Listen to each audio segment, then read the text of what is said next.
Star educator के इस educational platform में आपका दोस्तों स्वागत है। जैसा कि आप देख रहे हैं एसएससी सीएचएसएल 2023 का नोटिफिकेशन आउट हो चुका है, तो उसके बारे में इस वीडियो में अपनी बात करने वाले हैं कि कौन सी इसकी दिनांक है जहाँ से स्टार्ट हुआ है, अंतिम दिनांक क्या है, पे स्केल, मेन बात सैलरी कितनी दी जाएगी, वैकेंसीज कितनी निकली है इस बार, एज लिमिट क्या रहेगी, एग्जाम पैटर्न क्या रहेगा, उसके बाद बात करेंगे सिलेबस क्या है, और अगर आप एग्जाम देने वाले हैं तो उसमें सेंटर्स क्या क्या रहेंगे आपके जहां आप दे पाएंगे।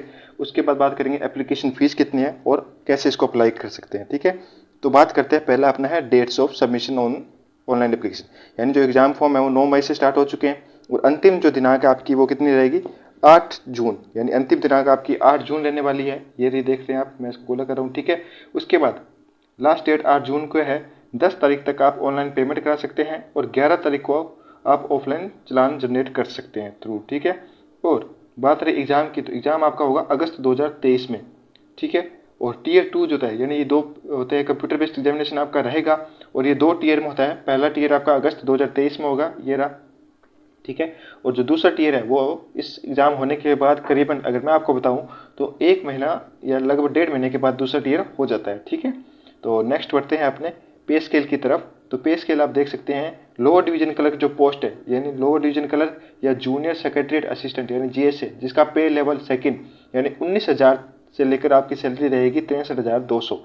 ठीक है, नेक्स्ट आगे बढ़ते हैं। लोअर डिवीजन क्लर्क के बाद आती है डाटा एंट्री ऑपरेटर, जो इसके ऊपर होती है।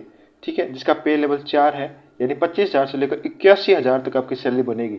ठीक है, और data entry operator grade A, उसकी भी सैलरी 25,500 से 81,100 रहती है। तो क्योंकि क्या होता है, जो एलडीसी है वो इसकी नीचे वाली पोस्ट है और इनकी जो डाटा एंट्री ऑपरेटर है इसकी कट ऑफ भी थोड़ी ज़्यादा जाती है। ठीक है दोस्तों, पे लेवल के बाद अपनी बात करते हैं वैकेंसीज की।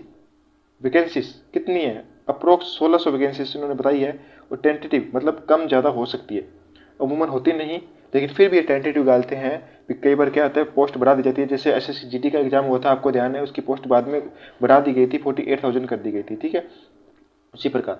ठीक है, उसके बाद अपने बात करते हैं अपना ये हो गया एज लिमिट। एज लिमिट की बात अगर करें तो एज लिमिट अलग अलग है, एससी ओबीसी एसटी के हिसाब से अलग अलग एज लिमिट है। ठीक है, और बात करते हैं अपने एज लिमिट। एज लिमिट 1 अगस्त 2023, यानी 8वां महीना, यानी अगस्त 2023 की तारीख 1 तक आप 18 साल के हो चुके होने चाहिए, यानी मिनिमम 18 साल आपकी एज हो जानी चाहिए। जैसे कि ये दिखा रहे हैं 18 से 27 साल।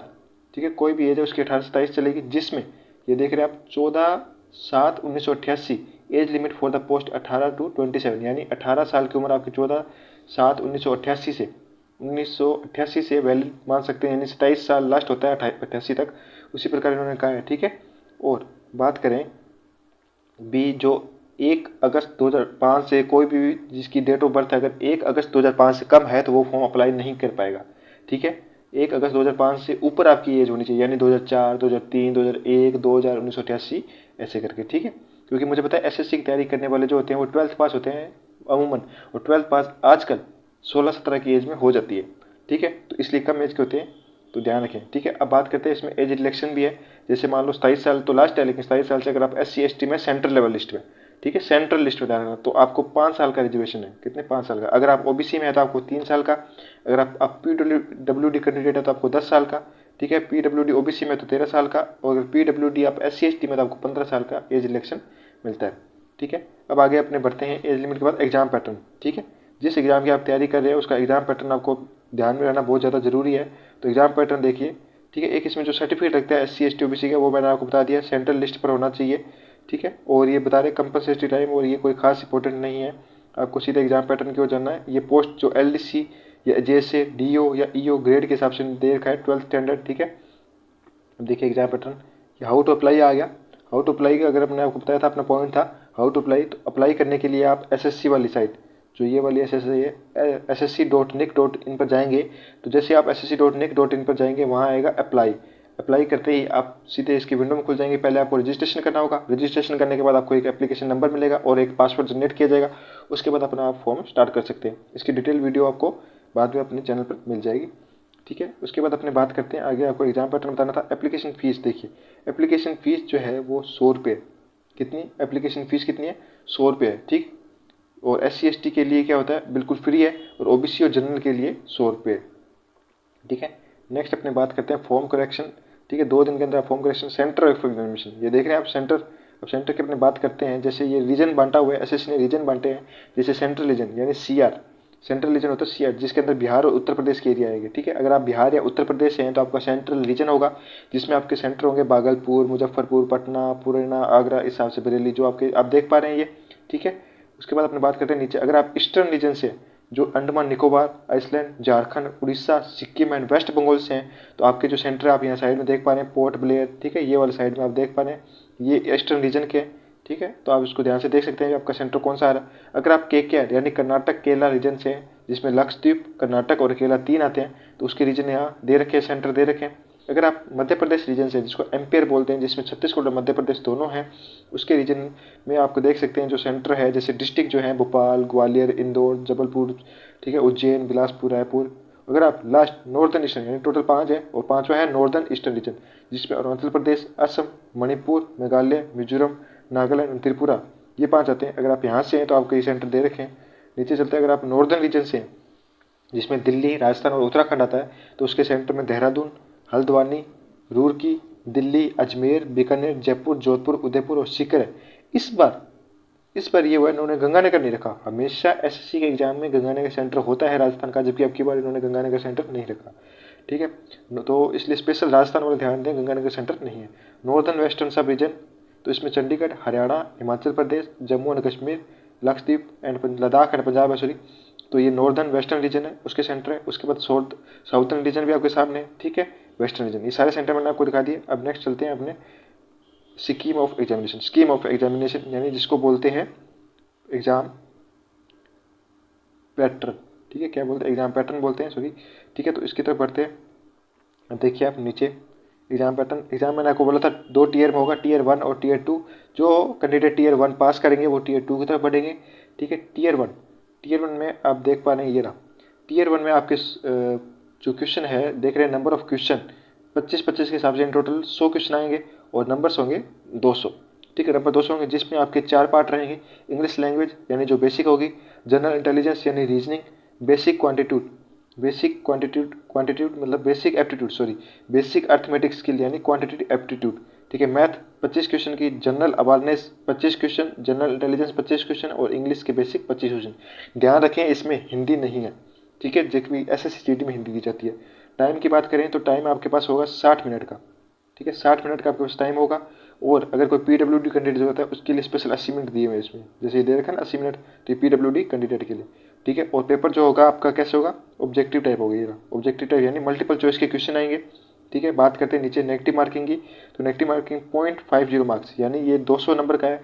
तो आप कह सकते हैं अभी 1/4, कितनी 1/4 आपकी नेगेटिव मार्किंग रहेगी। अगर आप एक क्वेश्चन 4 में से अगर आप बात करें तो एक क्वेश्चन 3 क्वेश्चन गलत किए और एक राइट किया तो 0। ठीक है, अब नेक्स्ट नीचे बढ़ते हैं। अब आता है जो कैंडिडेट पास होंगे वो टीयर 2 में पहुंचेंगे। टीयर 2 में देखो सेक्शन 2 है, 3 है, सॉरी, सेक्शन 1, 2 और 3। ठीक है, सेक्शन 3 यानी पहला सेशन होगा जो 2.25 घंटे का होगा, 2 घंटे 15 मिनट का होगा। ठीक है, अब देख पा रहे हैं सेक्शन फर्स्ट, मॉड्यूल फर्स्ट, जिसमें मैथमेटिकल एबिलिटीज और रीजनिंग पूछी जाएगी। ठीक है, जिसमें नंबर ऑफ क्वेश्चन 30 और 30 टोटल 60 क्वेश्चन रहेंगे, प्रत्येक क्वेश्चन के मार्क्स 3 नंबर का होगा। ठीक है, और 180 नंबर। उसके बाद नीचे जो सेक्शन 2 होगा इसी सेशन में होगा, ध्यान रखना ये 3 सेशन।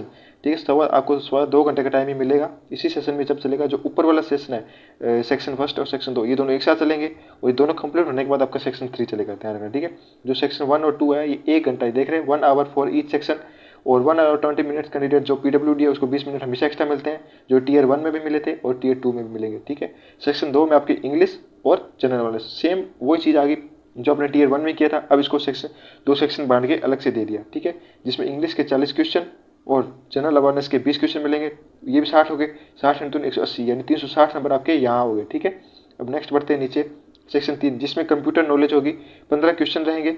ठीक है, और 45 नंबर का रहेगा। ठीक है, टाइम मिलेगा 15 मिनट्स, और पीडब्ल्यूडी कैंडिडेट है तो 20 मिनट्स। ठीक है, मैं आपको पूरी डिटेल में बता रहा हूँ, अंत तक बने रहिएगा इसी तरह की अपडेट पाने के लिए। और सेक्शन 3 मॉड्यूल 2, इसको सेक्शन 3 यानी मॉड्यूल 2 हो गया, जिसमें आपके स्किल टेस्ट रहेगा या टाइपिंग टेस्ट बोल सकते हैं। जिसमें पार्ट ए जो डीओ की अगर आप पोस्ट ले रहे हैं तो, अगर part B skill test for DO except in department यानी एलडीसी। ठीक है, पार्ट ए में तो डीओ की पोस्ट है, पार्ट ए में तो कौन सी है, डीओ की पोस्ट है, डीईओ डाटा इंटरप्रेटर की, और पार्ट बी में आपकी एलडीसी की पोस्ट आप ले सकते हैं। ठीक है, पहले जो डीईओ की जो टाइपिंग स्किल्स रहेगी वो 15 मिनट्स के लिए रहेगा। ठीक है, और उसके बाद अपने बात करेंगे जो LDC है उसके लिए भी 15 मिनट्स रहेंगे, ठीक है। अब बात करते हैं नीचे पार्ट सी के लिए LDC है JS से, ठीक है, 10 मिनट्स का टाइम रहेगा। और सॉरी, इसमें जो स्किल टेस्ट था for DO except in department या मिनिस्ट्री मेंशन, जबकि skill test for DO in department ministry and mention ये पैरा 8.1 में दिया हुआ है, ठीक है। उसके बाद अपने बात करते हैं, ये मॉड्यूल 1 हो गया और ये सारा सिलेबस मैंने आपको बता दिया। तो आपके रिगार्डिंग जो इंपॉर्टेंट इसमें इन्फॉर्मेशन थी वो होती है। अब रहता है अपना लास्ट सिलेबस, ठीक है। ये आप सिलेबस की बात कर सकते हैं। ये पार्ट ए में दे रखा है इन्होंने स्किल टेस्ट के लिए, पार्ट बी, पार्ट सी, ठीक है। सिलेबस देखो, इंग्लिश लैंग्वेज में वो spotting error, filling the blanks, synonyms, antonyms, spellings, detection, misspelled words, idiom, phrases, one word substitution, improvement of sentence, ठीक है। उसके बाद अपने बात करें active passive voice, verbs, conjunction, direct indirect speech, sentence part जो सफलिंग होती है, पैरा जंबल्स, PW और PQRS, क्लोज पैसेज, कंप्रेशन। वही सिलेबस है जो पहले से चला आ रहा है SSC का। जनरल इंटेलिजेंस में आपका वही वेन डायग्राम, एनालॉजी, फिगर और स्पेस, ठीक है। टोटल सिलेबस यहाँ दे रखा है, आप देख पा रहे हैं।